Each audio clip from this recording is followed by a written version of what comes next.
Assalamualaikum warahmatullahi wabarakatuh. Halo teman-teman, perkenalkan saya Yeni Anggriani dengan NIM 1001382025156 dari kelas Ilmu Kesehatan Masyarakat B, Fakultas Kesehatan Masyarakat Universitas Sriwijaya. Video pembelajaran ini dibuat untuk memenuhi tugas ujian tengah semester mata kuliah Analisis Risiko Keselamatan di Pemukiman Lahan Basah. Kali ini saya akan membahas tentang karakteristik lahan basah. Apa sih yang dimaksud dengan lahan basah itu? Lahan basah merupakan zona transisi antara air dan lahan kering. Lahan basah juga dikenal sebagai suatu daerah di mana air dikenal sebagai hidrologi menutupi tanah, baik permanen maupun musiman. Di antaranya yaitu rawa, gambut, dan paya. Air yang menggenangi lahan basah dapat tergolong ke dalam air tawar, payau, ataupun asin. Selanjutnya yaitu karakteristik lahan basah. Ekosistem lahan basah terdiri dari dua jenis, lahan basah alami yaitu rawa, hutan gambut, hutan mangrove, paya, dan lain-lain, serta lahan basah buatan. Tiap lahan basah tersusun atas sejumlah komponen fisik, kimia, dan hayati seperti air, tanah, spesies tumbuhan dan hewan, serta unsur hara. Ciri-ciri yang berkaitan dengan komponen fisik, kimia, dan hayati tidak sama antara lahan basah yang satu dengan lahan basah yang lain. Adapun syarat suatu lahan dapat disebut lahan basah jika memenuhi salah satu atau lebih dari 3 kondisi berikut. Pertama yaitu secara periodik terdapat tanaman air. Kedua, merupakan areal yang cukup basah dalam jangka waktu yang lama. Ketiga yaitu secara permanen dalam keadaan jenuh.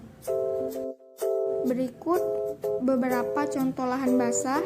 Yang pertama yaitu rawa. Rawa adalah daerah rendah yang tergenang air dan pada umumnya permukaan air rawa selalu di bawah atau sama dengan permukaan air laut, sehingga airnya selalu menggenang dan permukaan airnya selalu tertutup oleh tumbuhan air. Adapun karakteristik rawa yang pertama yaitu dilihat dari air rawa, airnya asam dan berwarna coklat sampai kehitam-hitaman. Yang kedua, berdasarkan tempatnya. Rawa-rawa ada yang terdapat di pedalaman daratan, tetapi banyak pula yang terdapat di sekitar pantai. Yang ketiga yaitu air rawa di sekitar pantai sangat dipengaruhi oleh pasang surutnya air laut.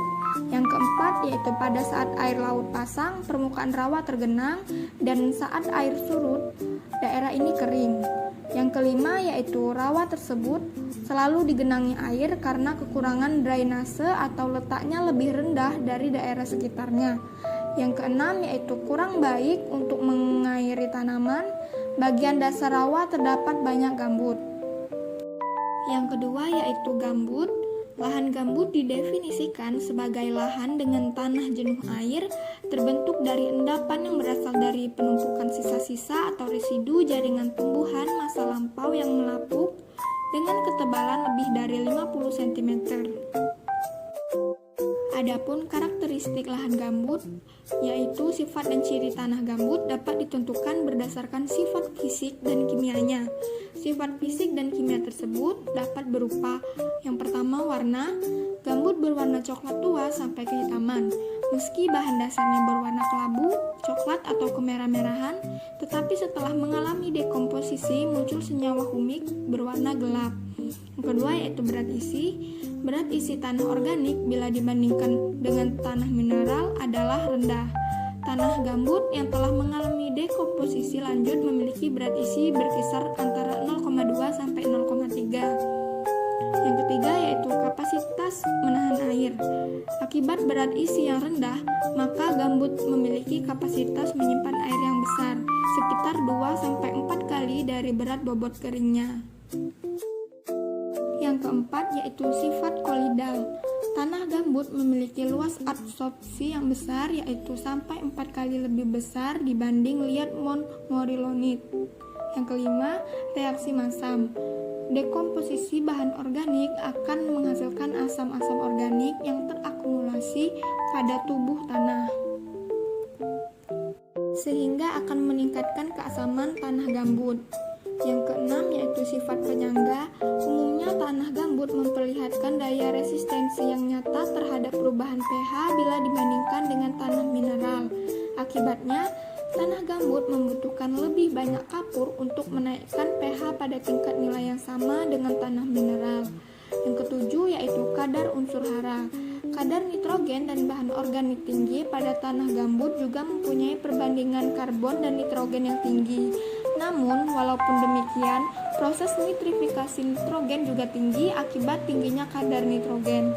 Cukup kalsium dan tidak aktifnya sebagian karbon dari bahan yang resisten. Yang ketiga yaitu hutan mangrove. Hutan mangrove juga disebut hutan bakau atau hutan air payau. Hutan bakau tumbuh subur di daerah pantai berlumpur yang terlindung, terutama pada daratan menjorok ke laut. Di hutan ini, zonasi jenis-jenis pohon yang mendominasi hampir sejajar dengan garis pantai. Indonesia memiliki hutan bakau terluas di dunia. Diperkirakan luas hutan bakau di Indonesia mencapai 4,25 juta hektar.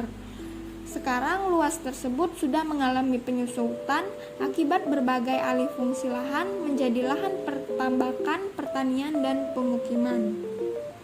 Adapun karakteristik hutan mangrove yaitu yang pertama, jenis tanahnya berlumpur, berlempung, atau berpasir dengan bahan-bahan yang berasal dari lumpur, pasir, atau pecahan karang. Yang kedua yaitu lahannya tergenang air laut secara berkala setiap hari sampai daerah yang hanya tergenang saat pasang purnama. Yang ketiga yaitu mendapat cukup pasokan air tawar dari darat yang berfungsi untuk menurunkan salinitas serta menambah pasokan unsur hara dan lumpur.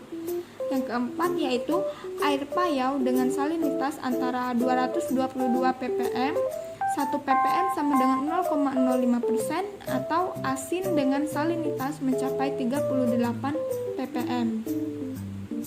Adapun manfaat dari lahan basah yaitu lahan basah sebagai pemasok air bersih, lahan basah menyaring air dari limbah berbahaya, lahan basah menjadi tempat hidup bagi berbagai spesies tumbuhan dan hewan, lahan basah sebagai tempat istirahat burung-burung yang bermigrasi, lahan basah mampu menampung, menyerap dan mengelola air hujan hingga tidak menjadi bencana banjir. Lahan basah di daerah pesisir seperti mangrove mampu meredam badai dan tsunami. Lahan basah mencegah erosi dan yang terakhir lahan basah sebagai sumber mata pencarian. Sekian yang dapat saya sampaikan. Apabila terdapat kesalahan dalam penyampaian, saya mohon maaf. Terima kasih. Wassalamualaikum warahmatullahi wabarakatuh. Sampai jumpa lagi teman-teman.